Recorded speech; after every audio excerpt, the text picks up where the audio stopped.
இன்றே டவுன்லோட் செய்து உங்கள் ஃபேவரட் ஷோக்களை என்ஜாய் பண்ணுங்க.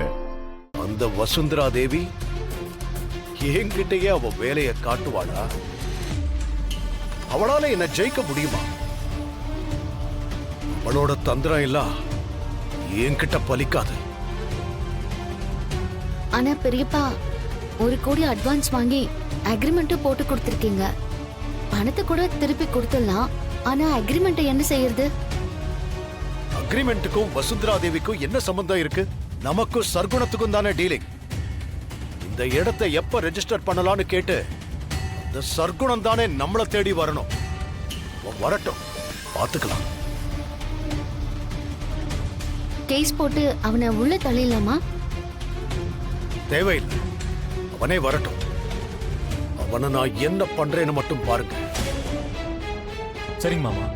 அப்புறம் வீட்டுல இடத்தை வித்து பணம் தரேன்னு சொல்லிருக்கேன். இப்படி ஒரு பிரச்சனை வந்திருக்குன்னு தெரிஞ்சா தேவையில்லாம அப்செட் ஆயிடுவாங்க. அதனால இப்போதைக்கு யார்கிட்டயும் சொல்ல வேண்டாம்.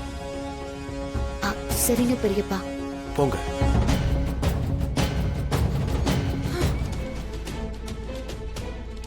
அண்ணே. என்ன பத்மா? இல்லண்ணே, இடத்துக்கு அட்வான்ஸ் கொடுத்துட்டேன். அடுத்து பணம் எப்பண்ணா தருவீங்க?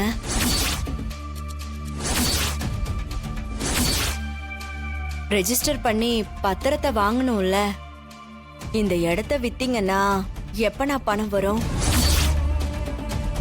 பத்மா, உங்களுக்கு பணம் தரேன்னு சொல்லிட்டேன் இல்ல?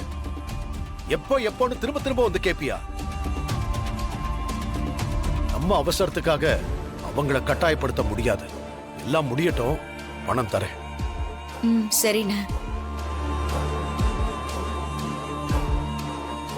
மாயா, அண்ணன் ஏன் இவ்வளவு கோபமா பேசிட்டு போறாரு? இடம் விக்கிறதுல ஏதாவது பிரச்சனையா? இல்ல சித்தப்பா, அப்படிலாம் ஒண்ணும் இல்ல. இடம் விக்கிறதுல தான் பிரச்சனை. ஆனா முள் பூசணிக்காயும் சோத்துல மறைக்கிறாங்க. இது உடனே வசுந்தரா மேடம் கிட்ட சொல்லணும்.